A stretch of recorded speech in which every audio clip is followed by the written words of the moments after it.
Hello everyone, welcome back to my channel. তোমরা সবাই কেমন আছো? আশা করি ভালো আছো, আমিও ভালো আছি।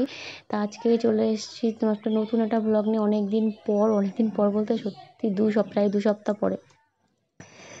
যেহেতু আমার ঠাম্মা শাশুড়ি মারা গিয়েছিলো, তাই 15 দিন ওষুধ পালতে হচ্ছিলো। তার মধ্যে কোনো ইচ্ছা করছিল না সত্যি, কারণ ওষুধ পালতেই হয়ে গেছে, সেরকম কিছু খাওয়া যাচ্ছিলো না, সিদ্ধ খেতে হচ্ছিলো। এমনিতে 3 মাস আগে, আমার বিয়ের আগে একটা ওষুধ পেলে এসেছি, তারপর আবার বিয়ের পরে এই যে আর কি বলবো।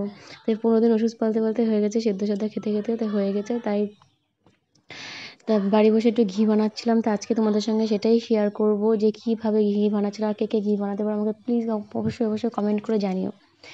তো যাই হোক, আমি আমাদের যেহেতু দুধের ব্যবসা, তা কাঁচা দুধ ফ্রিজের মধ্যে রেখে দিতাম, আর তার উপরে পরের দিন সকালবেলা দেখতাম যে মোটা একটা ম্যাটা বসছে, সেই ম্যাটাটা তুলে নিতাম। তো 3 দিন আমি রেখেছিলাম। রাখার পরে এই যে জাল দিচ্ছি এটা উনুনে। তা এটা বেশি মোটামুটি আধা ঘন্টা জাল দিলেই যে হয়ে যাবে।